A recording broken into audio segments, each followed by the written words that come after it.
If you're a lineman in charge of keeping the lights on, Grainger understands that you go to great lengths and sometimes heights to ensure the power is always flowing, which is why you can count on Grainger for professional-grade products and next-day delivery, so you have everything you need to get the job done. Call 1-800-GRAINGER, click Grainger.com, or just stop by. Grainger, for the ones who get it done.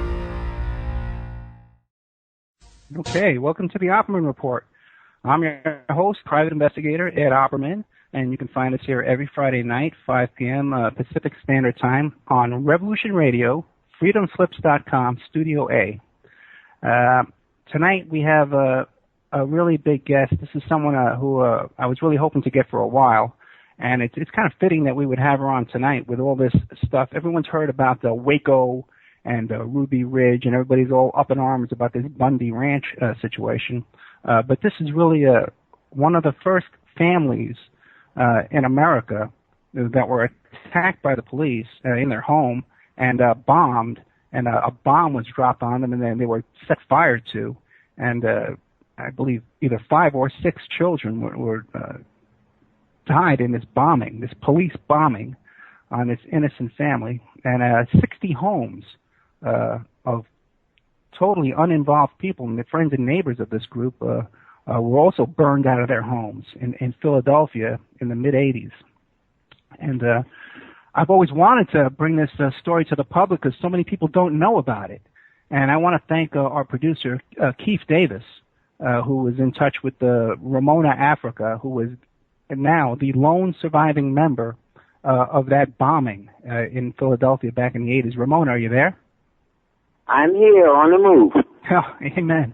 Ramona, thank you so much for coming. Can you tell us, describe what MOVE is, what kind of organization it is, what kind of a group it is? Okay. MOVE is a revolutionary organization founded by John Africa. When I say revolutionary organization, what makes us revolutionary is that we have one common belief, one very simple belief, and that is in life. Our belief is in the sanctity, the all-importance of life, without categorizing whether it's animal life, human life, plant life, the water that we cannot exist without, the air we cannot exist without, anything, life, the earth that feeds us that we can't exist without. This is what John Africa taught MOVE people is the priority. Nothing is more important than life or the force which we call Mother Nature, our mama, our mother, that coordinates all of life.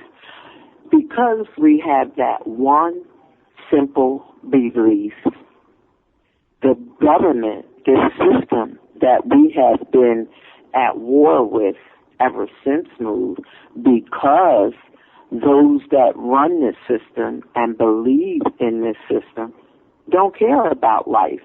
They have betrayed and bartered the life in all of us and around all of us for money. For money. They have compromised life for money. They have compromised the air for air pollution. They have compromised the water for water pollution. They have compromised the earth that feeds us, for toxic waste in the earth. And when MOVE not only speaks about these things and always spoke about these things and confronted those that are pushing these things, I'm talking about officials, political officials, also those behind them, these industrialists, that don't care about the air, the water, or animals, or anything that's alive. Their God is a dollar bill, and they don't care what they have to do to keep that money flowing. When we would confront them, initially not a lot of attention was paid to MOVE back in the very early 70s when we first surfaced in Philadelphia. But as our message got out. And our first demonstrations were at the zoo, demonstrating against the abuse and imprisonment and enslavement of animals, innocent animals. When this government locks people up, gives them life sentences in prison, they say it's because the person committed a crime, was wrong. Well, what crime did the lion commit to be sentenced to life in prison rather than being able to run free, in the jungles of Africa where they're supposed to be? What about birds that have to spend their life in a cage? What crime did they commit? And we would put out information about these things. We would demonstrate at unsafe boarding homes for the elderly, where elderly people had their Social Security checks basically stolen by the people that run these homes, where the homes were virtually nothing but fire traps, where they were emotionally and physically mistreated, abused. We had demonstrations at the school board, behind what they were teaching, our children, and also the lack of protectiveness for the children. I mean, children were being sexually abused by counselors, teachers, being physically abused, in schools. And we spoke out on all these things, and the government started getting real nervous. Let me ask you, Ramona, yes. the group was basically started by John Africa. Absolutely. And then how did he get like a group together? Like he just started out with a couple of friends or his wife, his family? Like how did he gather people around him to follow his vision? What happened is John Africa had a friend who was a professor at Community College of Philadelphia, and he would talk to this friend. His name was Donald Glassy, and he would have Donald write down, the points and the principles that John Africa was explaining to him, and they would later be typed up. And what happened was Donald Glassy started incorporating some of these teachings, this belief, in his classes at Community College. And then John Africa invited some of Donald Glassy's students to his home to talk about and discuss, these teachings. And they would be giving a copy, a section of information that John Africa had Donald Glassy, write down, and Donald Glassy typed it up, and it was distributed to these students. And then they would come to study sessions, they would call, and it would be talked about, and John Africa would explain in more detail, what exactly he was talking about. And where did John get his vision from? A lot of people ask that question, and I cannot answer it for certain except to say that it did not come from academia. John Africa was said to be illiterate according to the system standards. He could not really read or write. He rejected schooling. He was recorded, I believe, as going to school up until about the third grade, I think, something like that. But he resisted it even at that point, and then just would not go back. So he was like illiterate according to system standards. So he didn't get it from academia.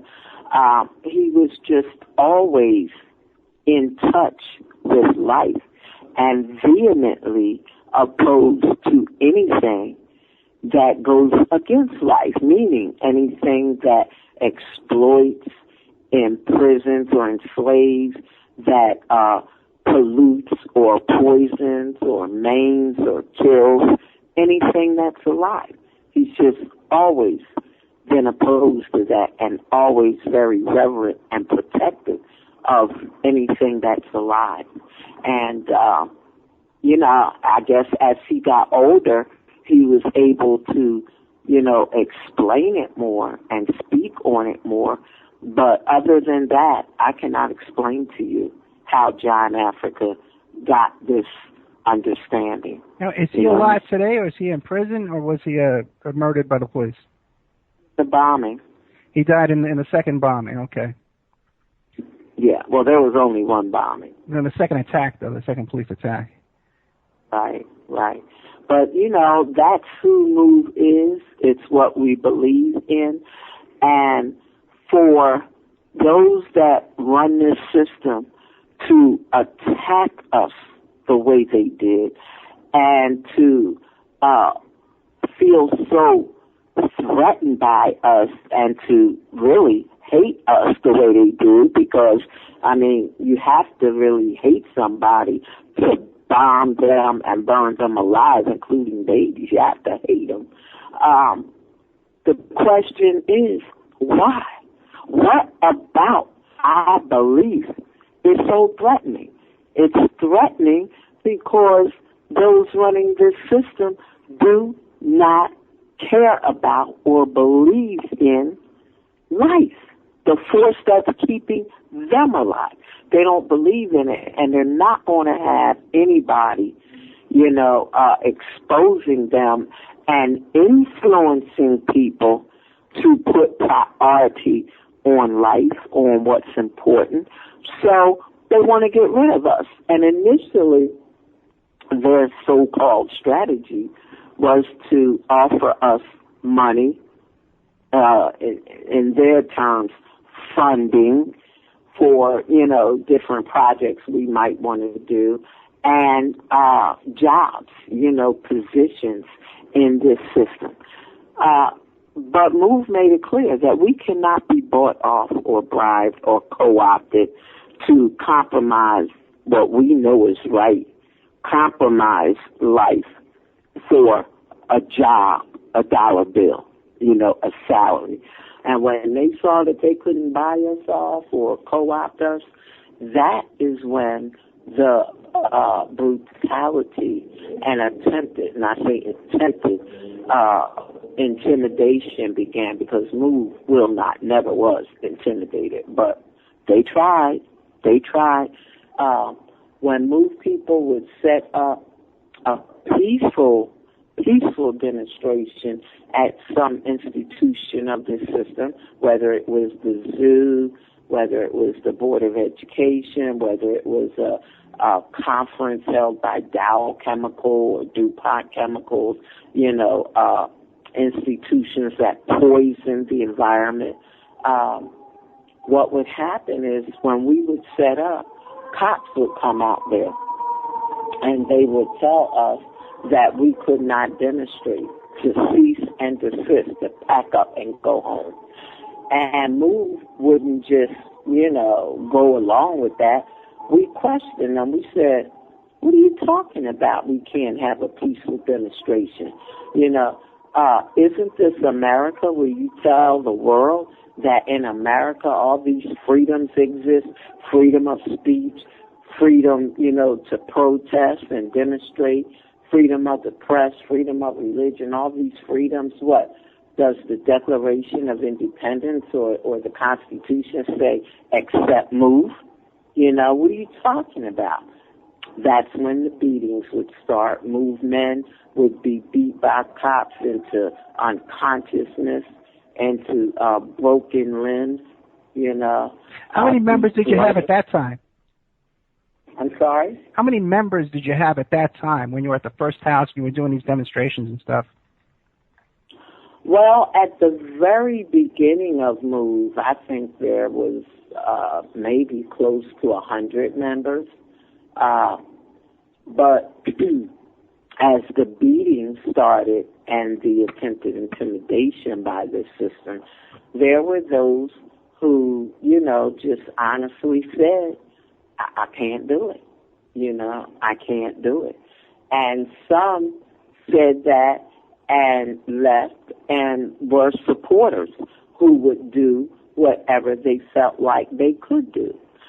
Some others were more insecure and more egotistical, and rather than be honest with themselves, they tried to find fault with Move belief, instead of with the system that was beating them and trying to intimidate them. Those people left and were not supporters, and, they just left and never came back. Some of them even tried to defame Move, I guess, to make themselves feel better about themselves and not look at themselves as not being able to, stand up for what is right. Sure. Yeah, around that time in the mid-'70s, there was a lot of FBI, COINTELPRO, and infiltration of undercover cops in movements and different revolutionary groups. Did you guys experience that as well? Oh, yeah. The federal government tried to frame Move people up, including John Africa and several, other Move members, on federal charges of weapons charges, bomb making, terrorist, international terrorism charges, conspiracy. And in fact, they wanted to arrest John Africa back in 1977, I believe it was, on these charges. But they couldn't find John Africa.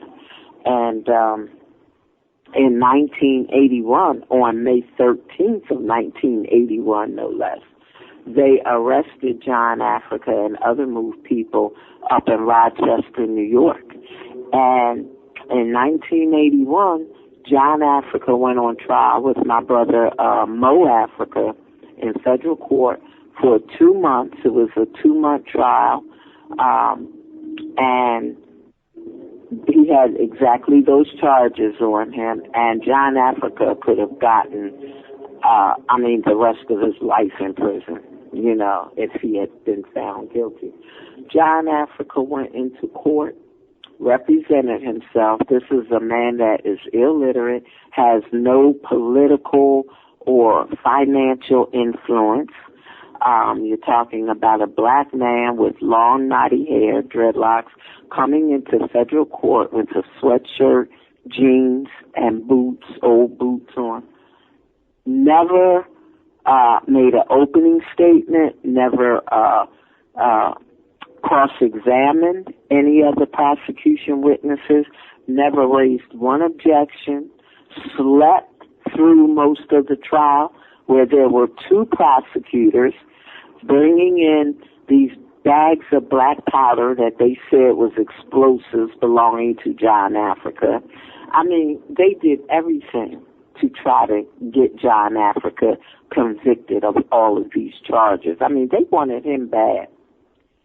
John Africa made a closing statement at that trial, got himself and our brother Mo Africa acquitted of every single charge. Now, that is unprecedented by a rich white man, let alone a money-poor revolutionary black man. But you don't hear about that. No, I had never heard about that. I had never heard about that part of the story, and I met you guys. Some of you, the Move members, came down to Yippie headquarters in I guess it was the late 70s or early 80s, and we wrote a story about you in Overthrow newspaper, and I wasn't familiar with that part of the story. That's amazing. Oh yeah, and that is why Mumia Abu-Jamal, if people are familiar with him, he's a journalist that was on death row for like 30 years, and we finally were successful in getting him off of death row, and we're still working for him. Anyway, when Mumia went to state court, he was accused wrongly of killing a police officer. And when he got ready to go to trial, he asked for John Africa. This was in, I guess he started going to trial in January of 82, because the incident happened in December of 81. And Mumia asked for John Africa not to be his lawyer, because he knew that the courts would never, go for that. They'd say, he's not a member of the bar, he can't represent you or whatever. Right. But Mumia wanted John Africa to just be at the table with him, to counsel him, to advise him. And that's perfectly acceptable, but the courts would not do it. And that's what they try to say. Well, he's not a member of the bar. He's not a lawyer. And Mumia was like, well, shoot, I can't tell he with the federal government, But that's why Mumia wanted him. He knew what he was looking at. He saw what John Africa did in federal court, But, look, John Africa, his teaching in life being the priority, being what we need to be respectful of and protective of for our own sake, nobody can dispute that.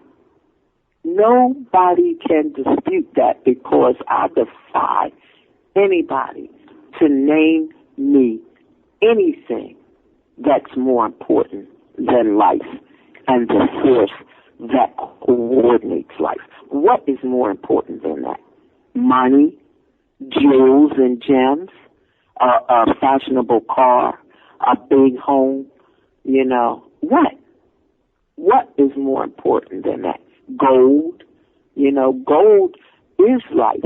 But for people that want to separate that and say, yeah, I would want gold, have an asthma attack or a heart attack and see if you scream for a tank full of gold or a tank full of air. Amen. I hear you. It becomes very clear at that point what's important. That's a great attitude to have. We're down to the last 5 minutes of this portion of the show. So what do you want to get into next before the break? I would like to talk just a little bit about August 8th of 1978, the first police attack on MOVE, just briefly as a background to the bombing. Please do. Okay. Because of MOVE's uncompromising stand for life, and because the government saw that they could not stop us, and because we were influencing so many people who heard the clarity in the teaching of John Africa and saw the genuine, consistent, serious example of MOVE, in demonstrating our belief, the government was messed up, They didn't want us influencing people that way because, that would mean the demise of people believing in this system. So they manufactured so-called reasons for them to attack us. They said our home had housing code violations. Housing code violations like no screens in the window.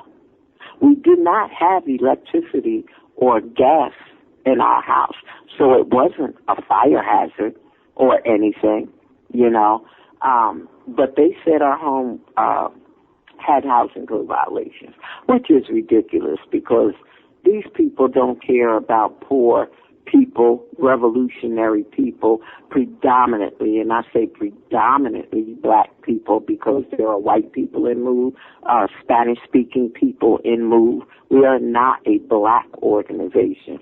Anyway, they don't care about people like us living in a house that has housing code violations.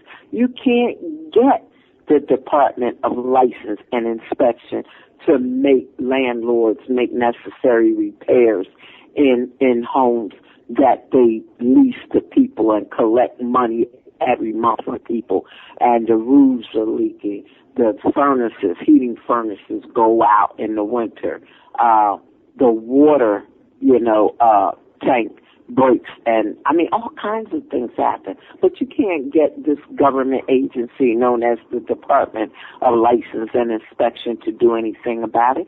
But they care so much about MOVE people living in a home that doesn't have screens in a window,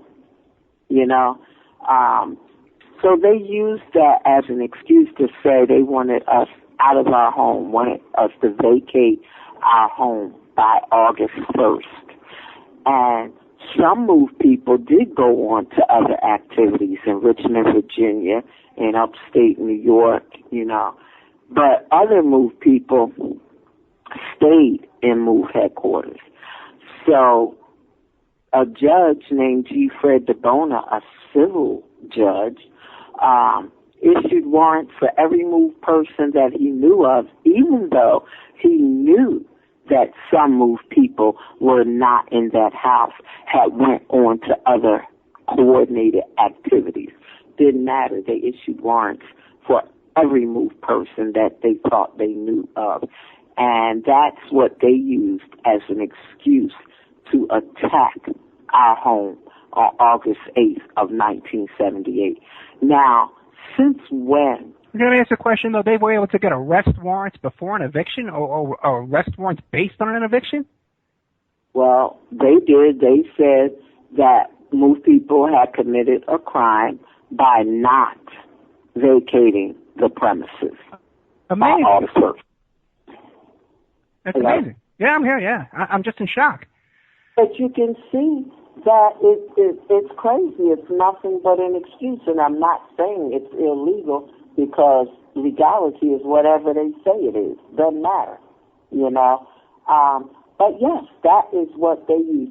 Actually, the warrants that they came out there with was actually a rule to show cause why MOVE people should not be held in contempt of court for not vacating the premises. And they showed up in huge force with a whole squad of police officers. We got a break coming up. We're with Ramona, Africa, a surviving member of a police attack on a family, a group called MOVE in the 1980s. Her website is onamove.com, onamove.com. And she's also here to promote and bring awareness to a movie about this story that came out. It's out there right now. It's called LetTheFireBurn.com. We'll be right back after this break with Ramona, Africa, a beautiful woman.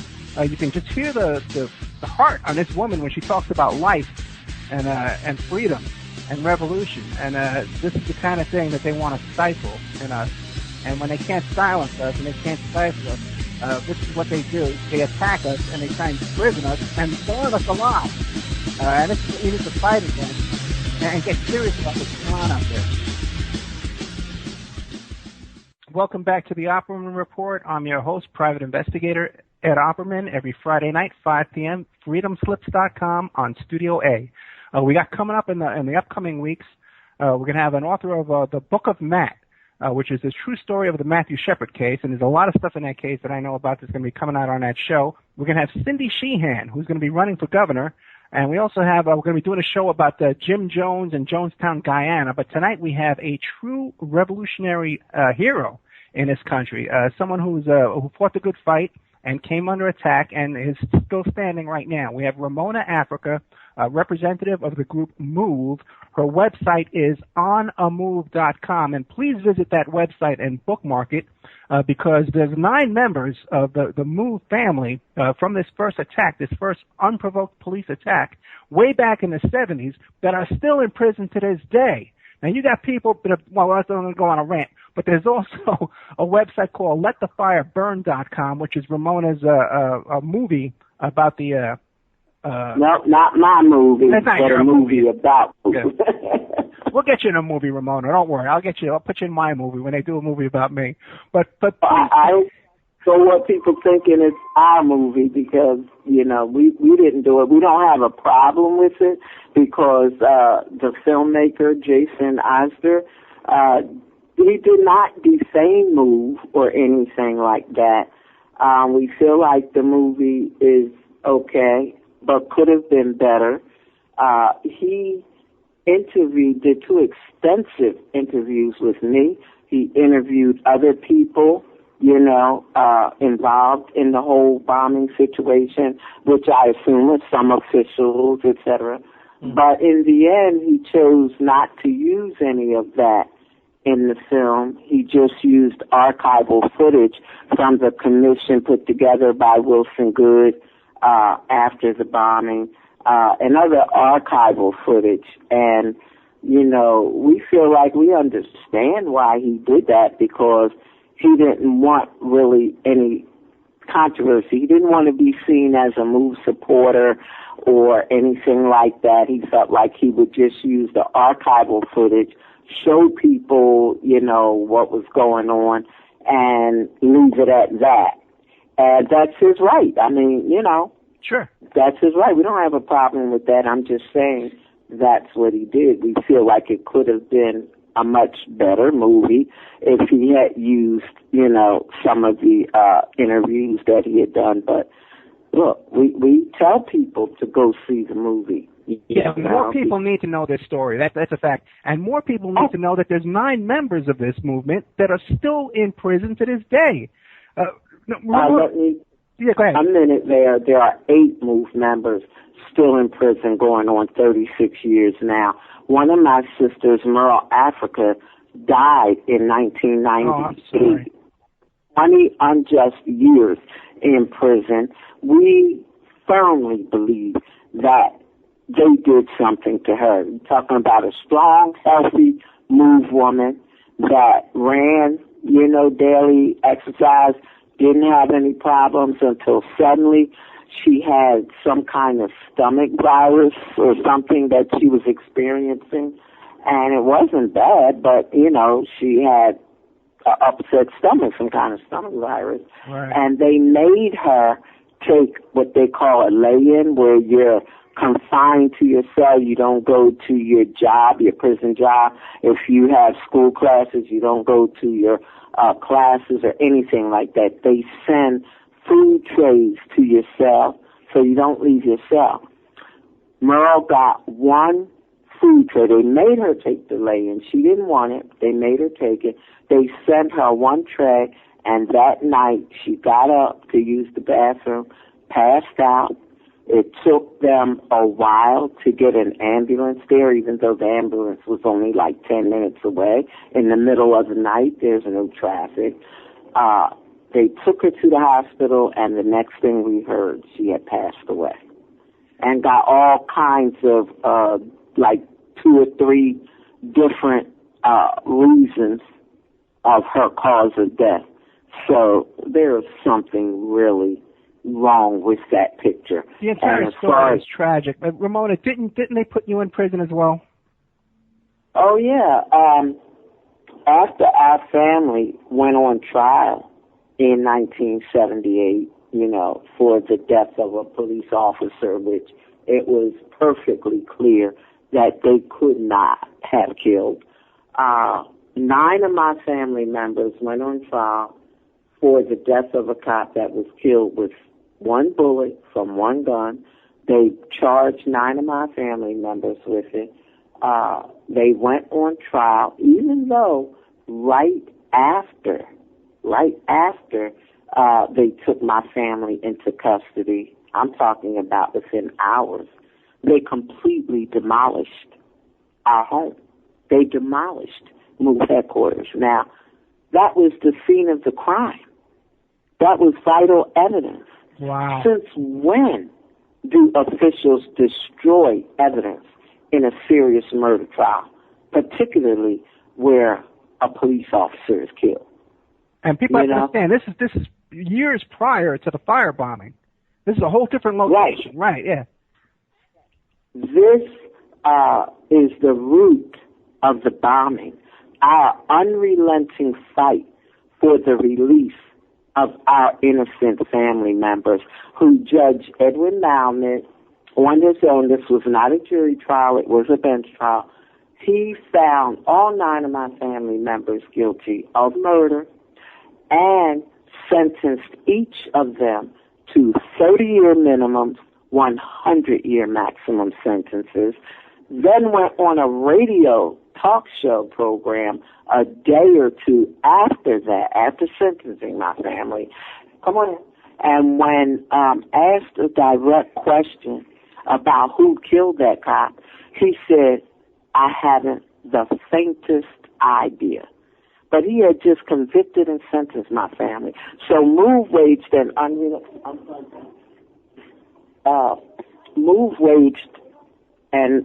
unrelenting fight for our family, exposing the conspiracy against our family. And when the government could not shut us up, they decided, well, look, we can't silence them.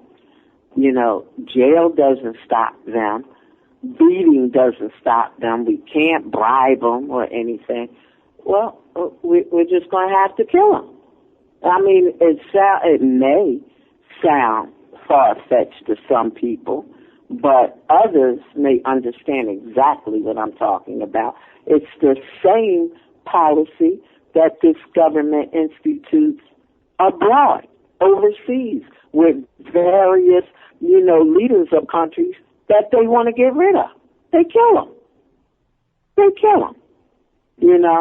And that's what they did with Move. They worked over a year, well over a year, coming up with a plan that involved the bombing of our home.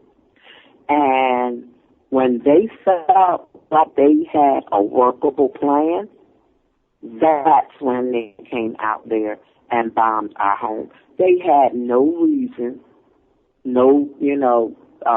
justifiable reason to do it. So what they did, after they felt like they had this workable plan, they reached back 2 weeks before May 13th, when cops was all around the back of our home and our dogs were barking, and we looked out back and saw all these cops, turned on the speaker at our house and let our neighbors know that cops were all around the back of our house. We didn't know what they were up to, but we don't trust them. We know they're up to no good, and we were not going to let them bust in our house, and people not know what was going on. That was our message. We were on the loudspeaker maybe 10 minutes, okay?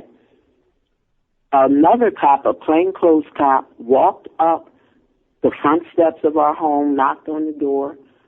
We went out there, two of us, me and my sister Teresa Africa, who was killed in the bombing, went out, talked to this cop for about an hour. About an hour we stood out there talking to him. He left, he walked away. We went back in the house. I mean, nothing happened. But on May 11th, a Saturday, when the cops felt like they were ready to move on us, to kill us, they went to Judge Lynn Abraham's home. And when asked why they went to her, they said because she was the emergency judge. They went and got her to sign warrants for four of us, myself and three of my sisters and brothers, charging us with crimes on April 29th of disorderly conduct, terroristic acts, based on nothing. The cops stood out there on April 29th talking to us for over an hour. Would he do that if he felt terrorized and threatened? But they didn't have anything else. So they reached back and picked that out of the hat and went and got warrants to try to justify their attack on us. And they were still pissed off that they failed to kill Move people in 1978 because they tried. That's what it was about. It wasn't about an arrest. It was about killing Move people off. And they were mad because they failed. So this time, when they feel like they had another chance, they were going for the gusto.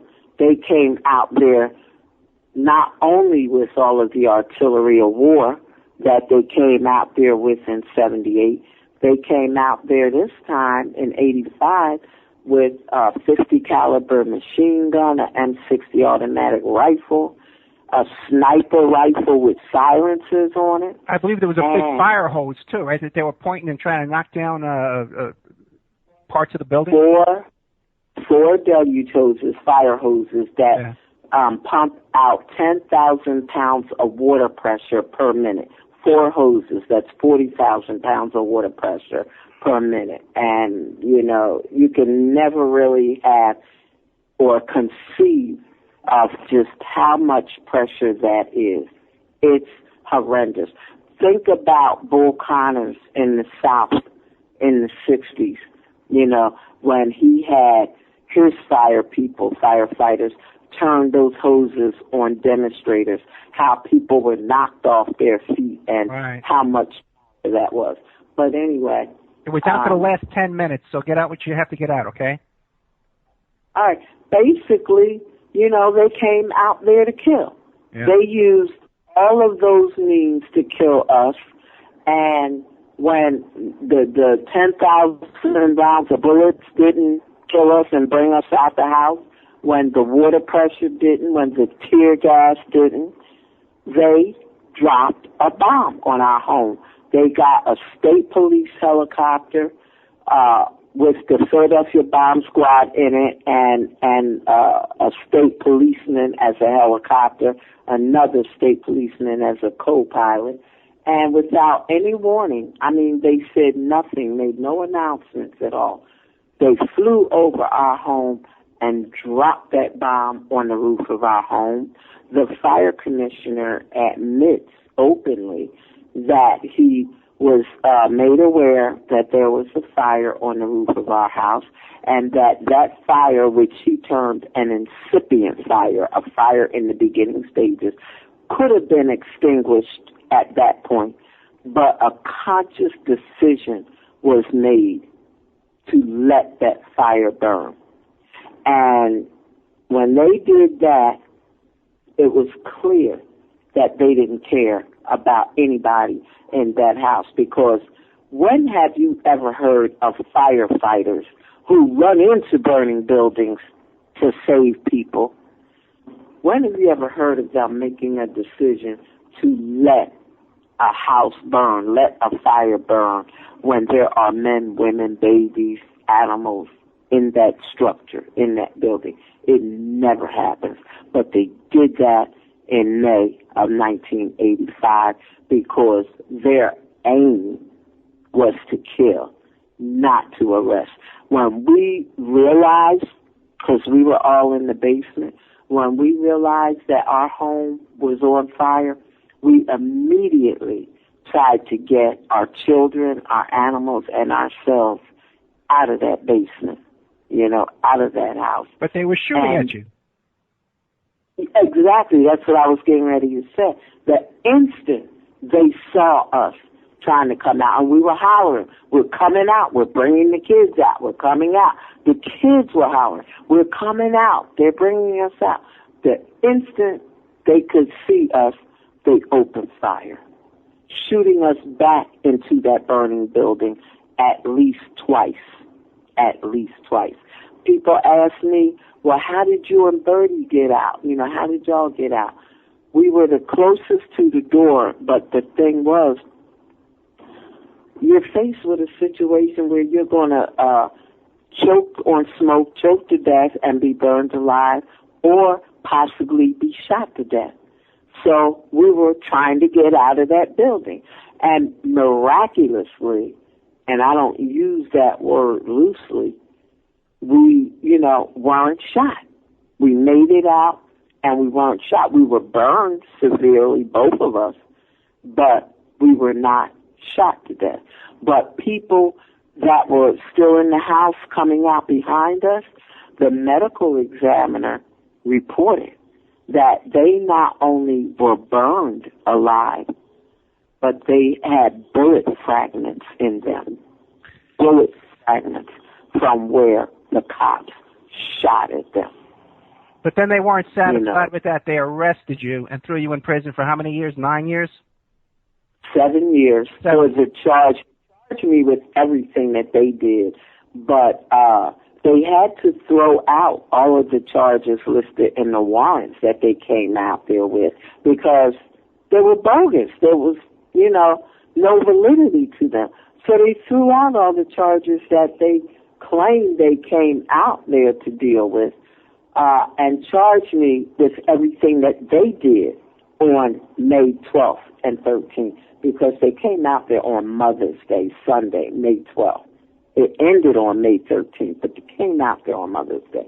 Anyway, I was found guilty of one charge, riot.